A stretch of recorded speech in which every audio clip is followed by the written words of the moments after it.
Okay, so.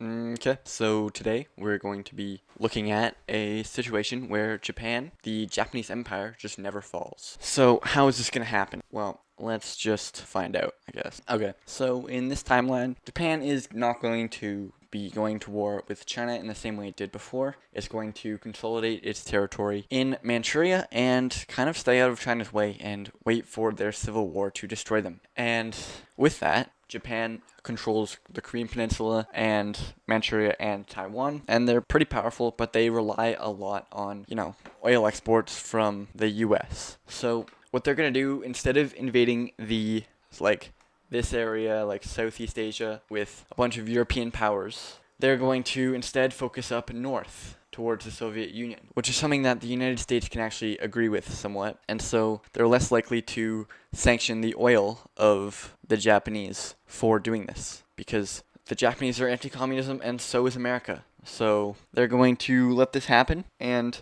this is going to coincide with the German invasion of the Soviet Union. Yeah, so now they are invading Russia, and Japan is actually going to help with that from the east. So Operation Barbarossa commences, and swift gains are made.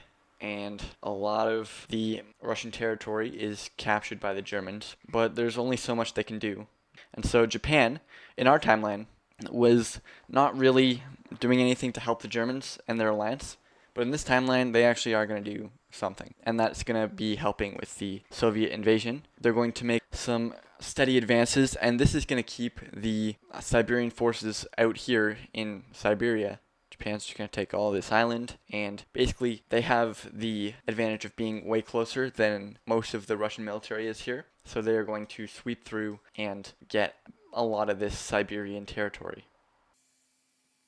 This is, by the way, without American sanctions. So this means that Japan is less likely to die and to fall, and is able to hold this territory more and have a more stable relationship with the West after this war.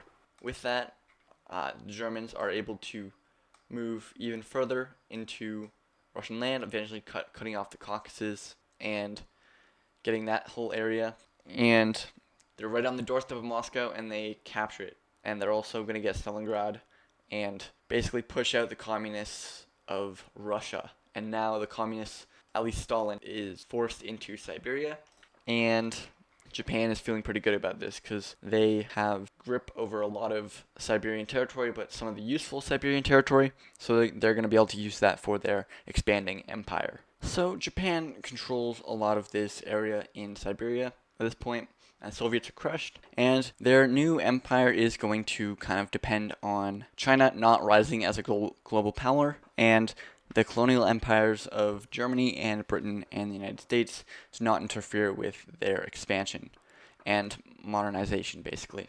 So Japan is going to kind of progress in the same way it did in our timeline and be a rival to the United States and Germany. They are going to become a third axis of power. No better word for it. So yeah, there are three now spheres of influence. There is the American one, the Japanese one, and the German one. And in the months to come, there will be many battles for and against these powers. So while Germany's doing its thing in Europe, Japan is going to, now that they have gotten a lot of resources from the Siberian tundra, are going to decide to actually invade China, and they are in the middle of a civil war, which they were in our timeline too when they invaded, but they also, so they're going to push into Chinese territory, and pretty effectively too, and also Mongolia, because they don't really care, and kind of push until they reach Nanking, the then capital, and this entire peninsula.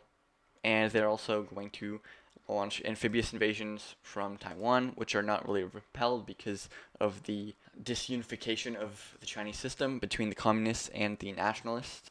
And so this is kind of what it looks like from our timeline. They're also going to take this island of Hanau, I believe. They're going to take that island. And China has basically, most of its coast is taken by the Japanese. And America is going to sanction Japan for this. But at this point, now that America doesn't control most of the oil, Japan is less worried about it. And now that there are more or less equal powers, Japan is the weakest link out of these three. But still, they could defend themselves and are mostly resource independent. Also, the U.S. Still owns the Philippines. So eventually this world order is going to collapse, and it's going to collapse in Germany. Germany is ruled under the Nazis, and people are not really liking it under the Nazis because they keep going on like useless wars. They took over Yugoslavia and Greece and all this random stuff that doesn't actually matter, and they just want to have a better life at home.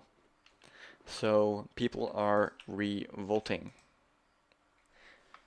and that is going to happen in France, where they are going to be invaded by the Normandy landings, but also just kind of taken over by, and like they see this as liberation because of the Nazi oppression they were under, and eventually the Germans are going to have to surrender against France, and they are going to fall to the joint American-British-French incursion. So this means that all of this is gone. No more of the Nazi ideology in Europe, and now the only fascists are the Japanese. So they are going to try to be a little bit more friendly with the American Empire and the British Empire and basically the powers that be.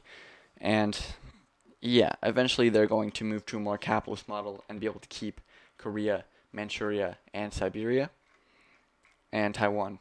But they are forced to cede this area in China in favor, and they agree to it just because they want to have friendly relations with the Western powers, and they don't want to fight a war which they know that they will likely lose because the powers that be are bigger than them. So they cede all this territory, and yeah, that's about it. That's gonna do it.